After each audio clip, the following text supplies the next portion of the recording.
Dictation start होगा 5 second बाद। Start.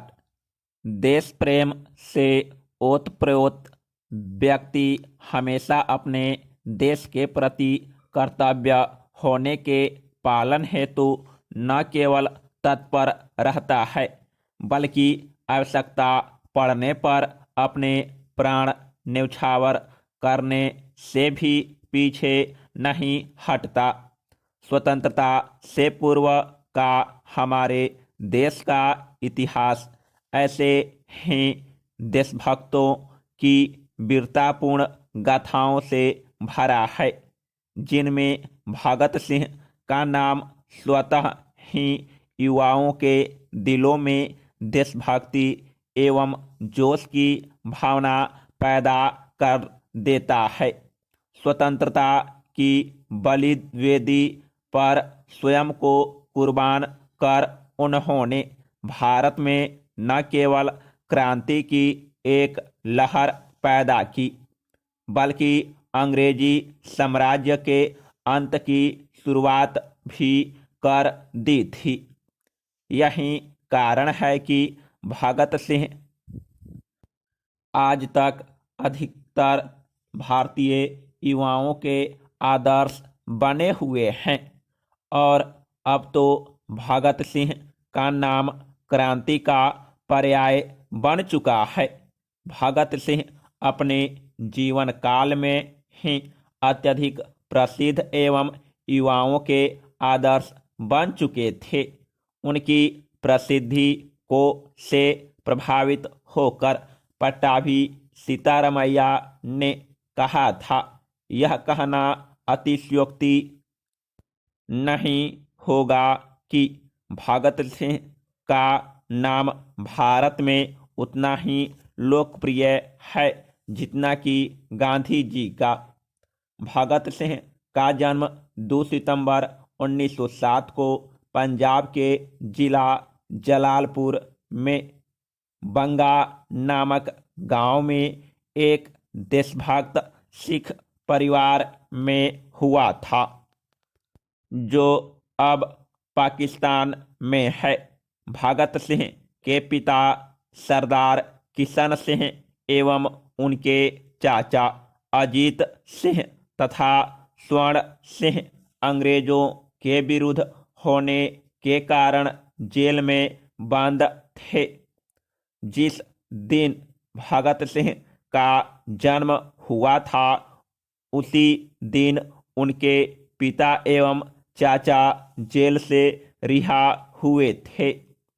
इसलिए उनकी दादी ने उन्हें अच्छे भाग्य वाला मानकर उनका नाम भगत सिंह रख दिया था। देशभक्त परिवार में जन्म लेने के कारण भगत सिंह को बचपन से ही देशभक्ति और स्वतंत्रता का पाठ पढ़ने को मिला। भगत सिंह की प्रारंभिक शिक्षा उनके गांवों में ही हुई। प्राथमिक शिक्षा पूरी करने के बाद उन्हें वर्ष 1916-17 में लाहौर के डीएवी स्कूल में भर्ती कराया गया। रॉलेट एक्ट के विरोध में संपूर्ण भारत में जगह जगह प्रदर्शन किए जाने के दौरान 13 अप्रैल 1919 को अमृतसर के जालियांवाला बाग हत्याकांड में हजारों निर्दोष भारतीय मारे गए। इस नरसंहार की पूरे देश में भर्त्सना की गई। इस कांड का समाचार सुनकर भगत सिंह लाहौर से अमृतसर पहुँचे और जालियांवाला बाग की मिट्टी एक बोतल में भरकर अपने पास रख ली, ताकि उन्हें याद रहे कि देश के इस अपमान का बदला उन्हें अत्याचारी अंग्रेजों से लेना है। वर्ष 1920 में जब महात्मा गांधी ने असहयोग आंदोलन की घोषणा की, तब भगत सिंह ने अपनी पढ़ाई छोड़ दी और देश के स्वतंत्रता संग्राम में कूद गए। लाला लाजपत राय ने लाहौर में जब नेशनल कॉलेज की स्थापना की, तो भगत सिंह भी इसमें दाखिल हो गए। इसी कॉलेज में वे यशपाल, सुखदेव, तीर्थराम एवं झंड सिंह जैसे क्रांतिकारियों के संपर्क में आए। भगत सिंह ने आत्मकथा the door to death, ideal of socialism, स्वाधीनता की लड़ाई में पंजाब का पहला आभार तथा मैं नास्तिक क्यों हूँ नामक कृतियों की रचना की। वर्ष 1928 में साइमन कमीशन जब भारत आया, तो लोगों ने इसके विरोध में लाला लाजपत राय के नेतृत्व में एक जुलूस निकाला। इस जुलूस में लोगों की भीड़ बढ़ती जा रही थी। इतने व्यापक विरोध को देखकर सहायक अधीक्षक सैंडर्स बौखला गया और उसने भीड़ पर लाठीचार्ज करवा दिया। इस लाठीचार्ज में लाला लाजपत राय इतनी बुरी तरह घायल हो गए कि 17 नवंबर 1928 को उनकी मृत्यु हो गई। यह खबर भगत सिंह के लिए किसी आघात से कम नहीं थी। उन्होंने तुरंत लाला लाजपत राय की मृत्यु का बदला लेने का फैसला कर लिया और राजगुरु सुखदेव एवं चंद्रशेखर आजाद के साथ मिलकर सैंडर्स की हत्या की योजना बनाई।